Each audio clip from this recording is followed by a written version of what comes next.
Quando nós analisamos a carta de Tiago, nós vamos trazer os ensinamentos de Tiago para a nossa atualidade, para a nossa realidade nos dias de hoje.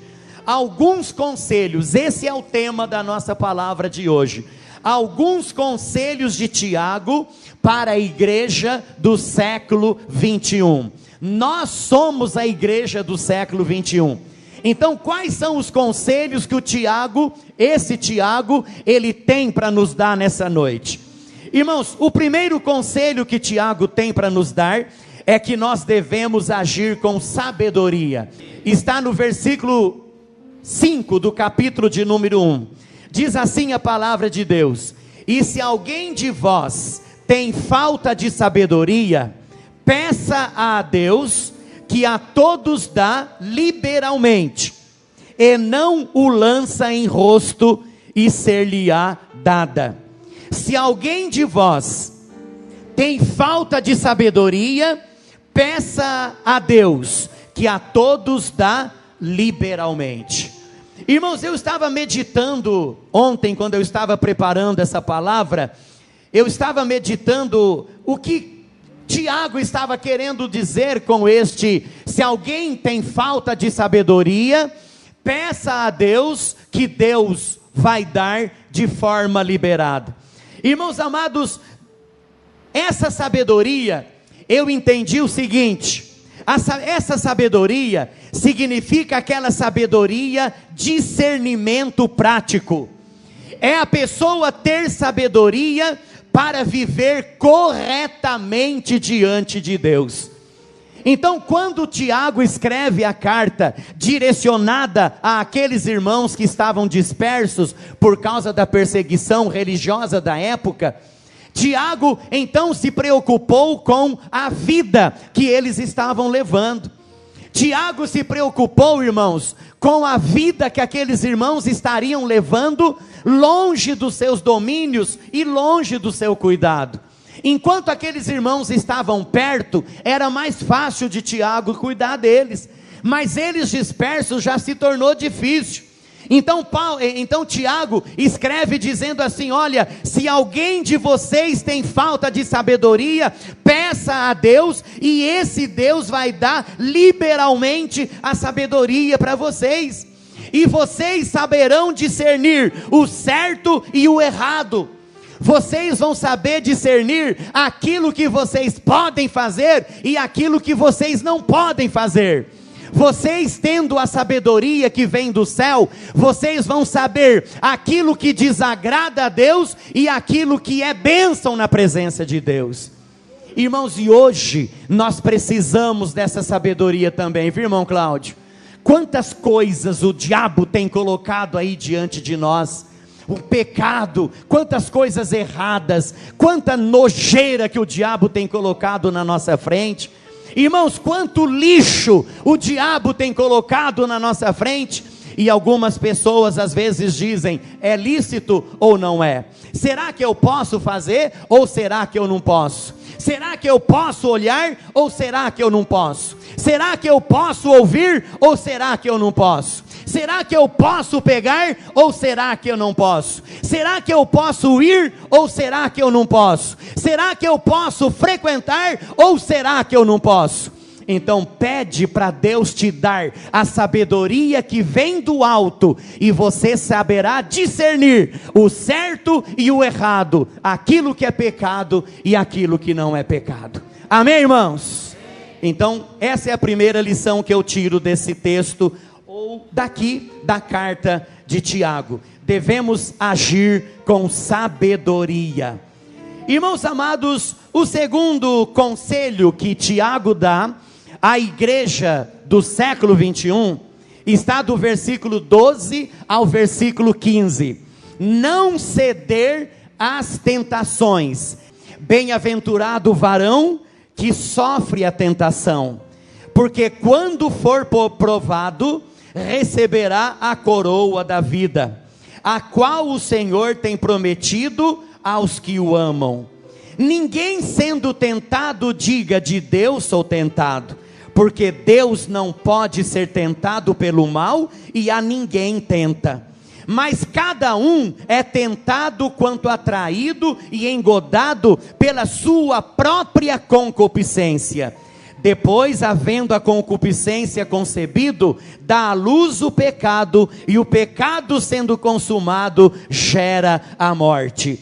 Então, queridos, Tiago, ele nos dá uma lição também sobre a tentação. Não ceder às tentações. Irmãos queridos, o Deus, ele não tenta ninguém, porque esse não é o objetivo de Deus. E nem faz parte da personalidade de Deus, nem faz parte dos atributos de Deus tentar alguém. Gente, o próprio Tiago está dizendo aqui, que cada um é tentado quando atraído e engodado pela sua própria concupiscência. Então é o próprio homem que se tenta, e é o próprio homem que cai no pecado, e ele cede à tentação. Irmãos, uma coisa interessante, a tentação, ela vem de um pensamento mau. É assim que começa a tentação. Ela vem de um pensamento mau, e ela se torna pecado quando nós nos demoramos nesses pensamentos, nós damos lugar a esses pensamentos, e permitimos que ele entre no nosso coração, e ele se transforma em atitude. Então é esse o processo da tentação. Primeiro começa aqui na mente, na cabeça. A pessoa, ela começa a dar lugar para aquele tipo de pensamento. Irmãos, e depois aquele pensamento vem para o coração. E depois aquela tentação, aquele pensamento mau, ele se transforma em atitude, e assim a pessoa então cede à tentação e cai no pecado, como diz aqui o próprio Tiago. Agora tem aqueles, pastor Florencio, que dizem assim: a culpa é da Maria, a culpa é do João, a culpa é do Joaquim, foi por causa do Joaquim que eu pequei, foi por causa do João que eu pequei, foi por causa da Maria que eu pequei. A tendência do homem é sempre jogar a culpa do seu pecado na costa do outro. Tem aquele que diz assim: pastor Josué, eu não pude evitar, o negócio foi tão feio, que quando eu percebi, eu já tinha caído no pecado, eu cedi à tentação, eu não pude evitar. Tem aquele que diz assim: todo mundo está fazendo isso, não tem problema nenhum, né? Está todo mundo fazendo mesmo, então vamos, né? Vamos então embarcar no barco que está todo mundo embarcado, e vamos todo mundo para o inferno. Não é assim que a palavra diz. Nós temos que fazer a diferença na presença de Deus. Existe aquele que diz assim: pastor, ninguém é perfeito, todo mundo erra, querendo, né, se justificar da tentação e do pecado cometido. Eu não sabia que isso é errado, nunca ninguém falou para mim que isso é errado. Irmãos, são desculpas que as pessoas usam para explicar ou para justificar a situação em que se encontrou. Mas nada disso é justificativa diante dos olhos de Deus. Por quê, irmãos? A atitude cristã é aceitar a responsabilidade por seus erros. A atitude cristã é confessar os pecados, pedir perdão e deixá-los, e viver uma vida abençoada na presença do Senhor. E olha o que Tiago diz aqui quando ele termina de falar sobre a tentação. Tiago diz aqui no versículo 16: não erreis, meus amados irmãos. Então, meu querido, se você está aí sofrendo alguma tentação, peça para Deus ter misericórdia, entrega isso na mão de Deus, não deixa o diabo fazer ninho na sua cabeça, diga não, repreenda em nome de Jesus, e eu tenho certeza que você vai receber o livramento, e o nome do Senhor Jesus será glorificado. Então, irmãos, Tiago, a segunda lição que eu aprendo nesse texto aqui, é não ceder às tentações. Tem uma outra lição que o Espírito Santo de Deus ministrou no meu coração quando eu estava lendo esse texto. ser cumpridores da palavra e não somente ouvintes. Esse é o outro conselho do Tiago para a igreja do século 21. Vamos ver os versículos 22, 23 e 24 do mesmo capítulo. Olha o que diz a palavra, 22, 23 e 24. E sede cumpridores da palavra, e não somente ouvintes, enganando-vos com falsos discursos. Porque se alguém é ouvinte da palavra e não cumpridor, é semelhante ao varão que contempla ao espelho o seu rosto natural. Porque se contempla a si mesmo e foi-se, e logo se esqueceu de como era. Então ele está dizendo o quê? Sede cumpridores da palavra e não somente ouvintes, enganando-vos a vós mesmos. Irmãos, eu gostaria de dizer para você uma coisa interessante. É importante ouvir o que a palavra diz. É muito importante ouvir o que a palavra diz. É muito importante nós ouvirmos a palavra de Deus. Nós virmos para a igreja, nós ligarmos o rádio, nós ligarmos a televisão e nós ouvirmos a palavra e assistirmos a palavra. Pedro, é muito importante. Mas é muito mais importante ainda nós obedecermos a palavra e fazermos o que ela diz. Amém, irmãos? É isso aí. Não adianta nada estudar a palavra. Não adianta nada conhecer a palavra, conhecer a Bíblia de capa a capa, mas não obedecer aquilo que está escrito na palavra de Deus. Tem muita gente por aí que é só ouvinte, né? Oh, que maravilha a palavra, né? Que bênção a palavra, mas só que não executa a palavra na sua vida, então não adianta nada. Tiago ele fala aqui, que se alguém é ouvinte da palavra e não é cumpridor, é semelhante àquela pessoa que olha no espelho o seu rosto, quando é no outro dia, ele já esqueceu do seu rosto, ele volta e olha no espelho de novo, para lembrar de como é o seu rosto novamente. Então ele leu, ele ouviu, mas esqueceu com muita facilidade. Então, irmãos, vamos ser cumpridores da palavra, amém ou não amém? Amém. Em quarto lugar, irmãos, em quarto lugar, agora aqui o negócio é mais sério ainda, ainda no mesmo capítulo, no versículo de número 26, quem já achou diz amém. Versículo de número 26 do capítulo 1, olha o outro conselho que Tiago dá para a igreja do século 21, olha aí. Se alguém entre vós cuida ser religioso, sabe o que Tiago está dizendo aqui? Eu vou parafrasear para você. Ele está dizendo aqui, se alguém se diz crentão, se alguém diz aí que é o bom da boca, né?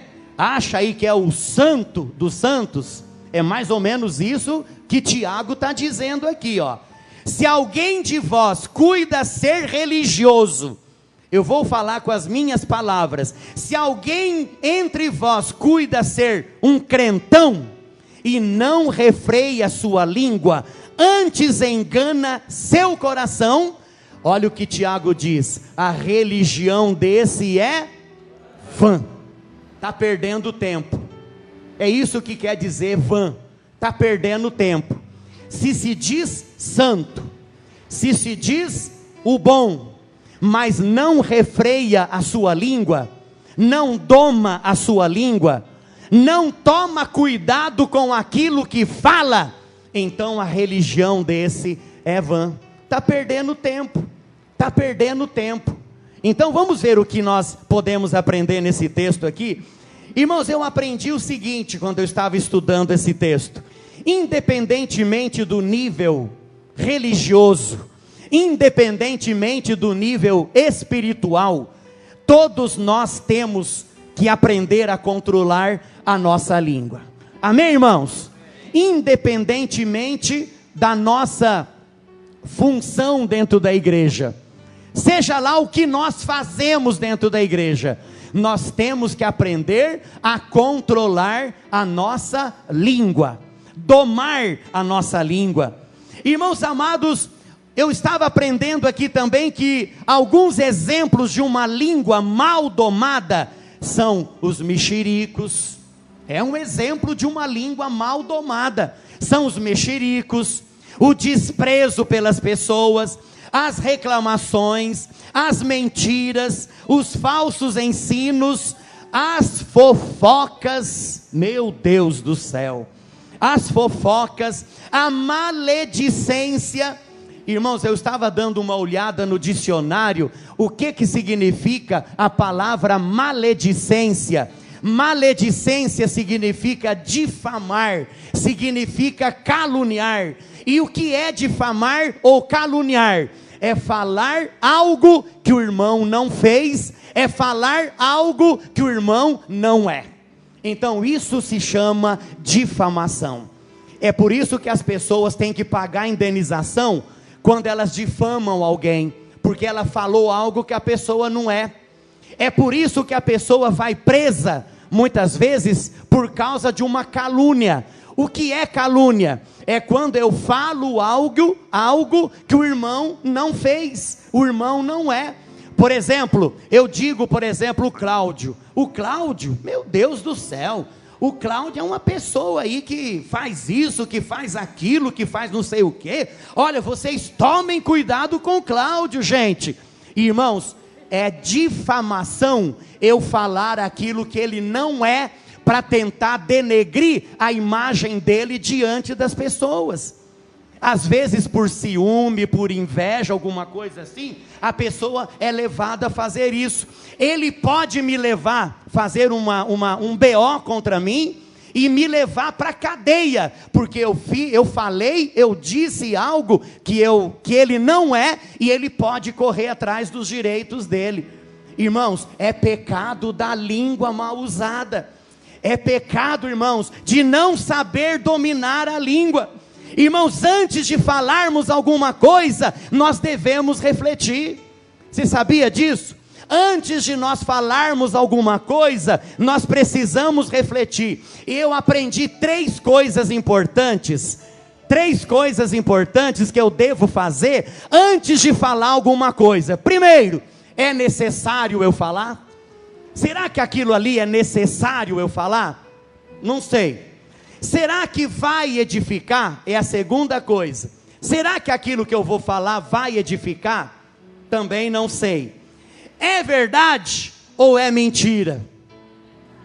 Né? Então, irmãos, agora vamos analisar bem. Se não é necessário, se não vai edificar, e se não é verdade, é melhor ficar quieto. Porque senão vai estar pecando diante de Deus e vai atrair maldição sobre a sua vida. Amém, irmãos? É terrível isso aí. E eu gostaria de dizer para vocês como dói uma calúnia. Gente, isso dói, não dói? Isso dói terrivelmente. Você passa num lugar assim, todo mundo fica olhando assim, né? Fica olhando. E você fica assim meio, por que será, né? As pessoas passam perto de você e te evitam. Mas o que será que está acontecendo? Que as pessoas estão me evitando, né? Estão cortando volta de mim. Eu não fiz nada. O que será que aconteceu? Por trás você não sabe o que aconteceu. Alguém com uma língua comprida e venenosa, alguém com uma língua traiçoeira, falou alguma coisa para alguém que você não é, e as pessoas começaram a se desviar de você, as pessoas começaram a se afastar de você, e as pessoas começaram a fazer uma imagem diferente do que elas tinham com respeito à sua pessoa. Irmãos, isso é terrível, isto dói demais, isso não convém na igreja do Senhor Jesus. Amém, irmãos? A Bíblia nos ensina que ao invés de nós fazermos isso, nós temos que abençoar o irmão, orar por ele. O irmão Cláudio é uma bênção, o irmão Cristiano é uma bênção, o irmão Pedro é uma bênção, pastor Florencio é uma bênção, pastor Rodrigo é uma bênção, não é? E presbítero Toninho é uma bênção. Vamos abençoar a vida dele. Irmãos, eu tenho certeza que isso vai atrair bênção para nossas vidas também. E o nome do Senhor Jesus será glorificado. Louvado seja o nome do Senhor. Irmãos amados, Tiago compara o dano causado pela língua a um fogo destruidor, devastador. A língua descontrolada, ela pode causar um dano terrível. Satanás, muitas vezes ele usa a língua para dividir as pessoas, para colocá-las umas contra as outras. As palavras sem fundamento são prejudiciais, porque espalham rapidamente a destruição, e ninguém pode deter os seus resultados. As suas cicatrizes ficarão. Irmãos, é terrível.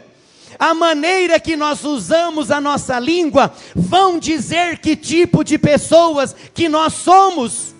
Nós somos uma pessoa séria, nós somos um fofoqueiro, nós somos uma pessoa liviana, nós somos uma pessoa barraqueira, ou será que nós somos servos do Deus vivo e servos do Deus Altíssimo? Irmãos, diante da maneira que nós usamos a nossa língua, vai ser a nossa reputação diante das pessoas. As pessoas vão dizer quem nós somos. Então isso é terrível diante dos olhos do Senhor. A outra lição, o outro conselho que Tiago dá para a igreja do século 21, está no capítulo 4. Vamos agora para o capítulo 4 e o versículo de número 4. Adúlteros e adúlteras, não sabeis vós que a amizade do mundo é inimizade contra Deus? Portanto, qualquer que quiser ser amigo do mundo, constitui-se inimigo de Deus. Então o conselho que Tiago dá para a igreja de hoje: cuidado com a amizade do mundo. Irmãos, ter amizade com o mundo significa se envolver com os prazeres pecaminosos. Ter amizade com o mundo é começar a achar que nada tem problema, tudo está valendo, que não tem problema nenhum, né? Aqueles costumes do mundo, aqueles costumes pagãos, aqueles costumes pecaminosos, não tem problema nenhum, vamos fazer que não há nenhuma dificuldade. Então isso é ter amizade com o mundo. O prazer que não agrada a Deus é pecado. Tal coisa agrada a Deus? Não, então é pecado. Tal coisa, será que Deus faria no meu lugar? Não, então é pecado. Frequentar tal lugar, será que Deus entraria comigo lá? Não, então é pecado. Será que Deus pegaria tal coisa junto comigo? Não, então é pecado. Será que Deus olharia tal coisa junto comigo? Não, então é pecado. Então, irmãos, é a amizade do mundo. Cuidado com a amizade do mundo. O prazer que não agrada a Deus é pecado. Em sexto lugar, versículo de número 7 do capítulo 4. Olha aí o que diz na sua Bíblia e olha o que diz na minha Bíblia. Sujeitai-vos, pois, a Deus, resisti ao diabo e ele fugirá de vós. Sujeitai-vos, pois, a Deus, resisti ao diabo e ele fugirá de vós. Então o sexto conselho de Tiago para a igreja do século 21 é resistir ao diabo. Resistir ao diabo. A palavra do Senhor diz assim, que o diabo, vosso adversário, ele anda ao vosso derredor, rugindo como leão, procurando a quem possa tragar. O diabo está aí, espalhado aí pelo mundo. Ele está por aí, andando para lá e para cá. E muitas vezes até nos acompanhando. A Bíblia Sagrada diz isso, que ele está ao nosso derredor. Mas Tiago, ele nos diz que nós temos que resistir ao diabo. Ou seja, falar não para o diabo. E sabe o que vai acontecer? Ele fugirá de nós. Amém, irmãos? Ele vai fugir em nome de Jesus. Irmãos, em sétimo, já estou terminando já. capítulo 5, vamos agora para o capítulo 5 e o versículo de número 7, 5, 7, quem já achou diz amém. Olha o que diz o texto: sede, pois, irmãos, pacientes até a vinda do Senhor. Eis que o lavrador espera o precioso fruto da terra, aguardando-o com paciência, até que receba a chuva temporã e a chuva serôdia. Então olha bem, Tiago ele ilustra esperar a volta de Jesus, esperar o arrebatamento da igreja. Tiago ensina a esperar com paciência, porque Jesus está voltando para buscar a sua igreja, e ele ilustra com a figura do lavrador, que o lavrador, ele planta a semente, e ele espera com paciência, que aquela semente germina e produza o fruto que ele deseja que aquela semente produza. Irmãos amados, Tiago fala que é assim que nós devemos fazer também. Só que uma coisa interessante eu descobri aqui, irmãos, o lavrador ele planta, mas ele arregaça a manga e ele continua trabalhando. Ele continua trabalhando, ele continua cuidando, ele continua capinando as ervas daninhas, ele continua tomando conta para que os pássaros não venham e comam a semente. Ele fica de olho, passando ali alguns inseticidas para matar os bichos que muitas vezes vêm para comer aquela semente ou aquela planta ainda pequena. Então ele não planta e vai dormir, não. Ele planta, mas continua trabalhando. Assim também somos nós. Nós estamos esperando a volta de Jesus. Jesus está voltando para buscar a sua igreja. Nós estamos esperando a volta de Jesus com paciência, mas nós temos que esperar de braço, com as mangas arregaçadas e trabalhando, fazendo a obra de Deus. Amém, irmãos? Não vamos, eu vou esperar Jesus voltar para buscar a igreja dele, então eu vou ficar sossegado, tranquilo. Eu estou esperando a volta de Jesus, né? Deitado em uma rede, com um coco ali do lado, com um canudinho, bebendo a aguinha daquele coco, e de papo para o ar, esperando a volta de Jesus. Não, irmãos, é esperar a volta de Jesus trabalhando, pregando a palavra, anunciando Jesus, fazendo a obra de Deus, ganhando almas para o reino de Deus. É isso que Ele quer de cada um de nós. E em último lugar, Tiago ele termina a sua carta dizendo o seguinte, capítulo 5, versículos 13, 14, 15, 17 e 18. Quem já achou diz amém. Olha o que diz a palavra: está alguém entre vós aflito? Ore. Está alguém contente? Cante louvores. Está alguém entre vós doente? Chame os presbíteros da igreja e orem sobre ele, ungindo-o com azeite ou com óleo, em nome do Senhor. E a oração da fé salvará o doente, e o Senhor o levantará, e se houver cometido pecados, ser-lhe-ão perdoados. Eu gostaria de terminar essa mensagem dizendo que o último conselho que Tiago dá para os irmãos dispersos é que, e deixa para nós também, igreja do século 21, é fazer a obra de Deus com sinais. Amém, irmãos? É fazer a obra de Deus com sinais, curando os enfermos, orando para que os problemas sejam resolvidos, levantando os aleijados, orando pelas pessoas, para que as pessoas sejam curadas das suas enfermidades. Irmãos, é fazer a obra de Deus com sinais. Amém? Olha o que ele diz aqui: está alguém entre vós doente? Chame os presbíteros da igreja e orem sobre ele, ungindo com óleo, e a oração da fé salvará o doente. Então, fazer a obra de Deus com sinais, e é isso que nós fazemos aqui nessa igreja. É por isso que nós ouvimos sempre os testemunhos daquilo que Deus tem feito no nosso meio.